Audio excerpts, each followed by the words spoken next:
I'm David Kroll here for Texas Bar TV, and I have with me Janie Worst, a former school teacher and current law-related education consultant, who's going to tell us a little bit more about the Oyez program and how lawyers can use those resources.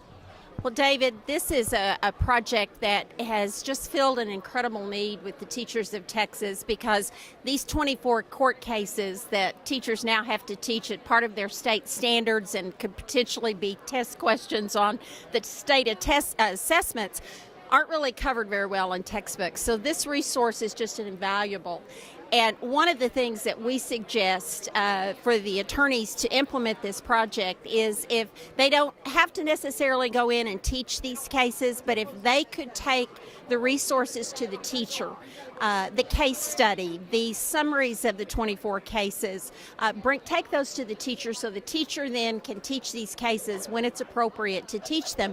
And then what I think would be an excellent an additive or summation of this project would be then for the attorney to go in and do what we call a Final Four tournament. And that's where they do, just like the Final Four in the basketball tournament, they pick 4 cases and they have a tournament question, and the kids debate which is the most significant case in the criminal justice system. And what they'll find is they don't have to do anything. The kids do that. They're just moderating. They're the referee in the tournament. The kids are debating the issues in these cases. They're debating the precedents set, the impact of these cases.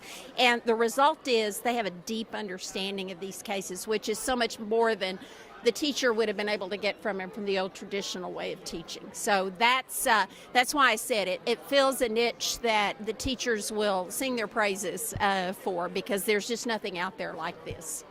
It sounds like it's really fulfilling a need, and I love the fact that the teacher is in control of a lot of the learning. The lawyer gets to come in and have the fun. Absolutely. They get to have the fun, and I think they'll be amazed at the level of discussion that the kids will get to about these critical cases in our Supreme Court history that have changed our criminal justice system, that have changed our ideas about equality, that have changed our ideas about First Amendment freedoms.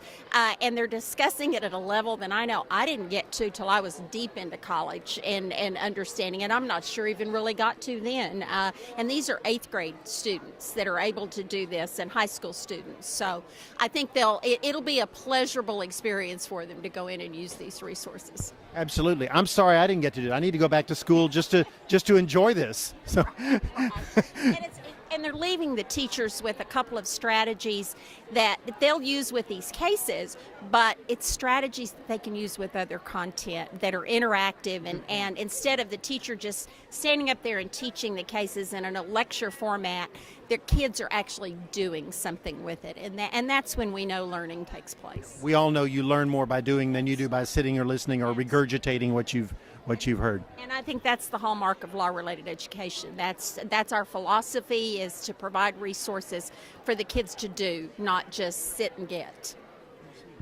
Well, thank you so much for your time, Janie. So glad you could be here. For Texas Bar TV, I'm David Kroll.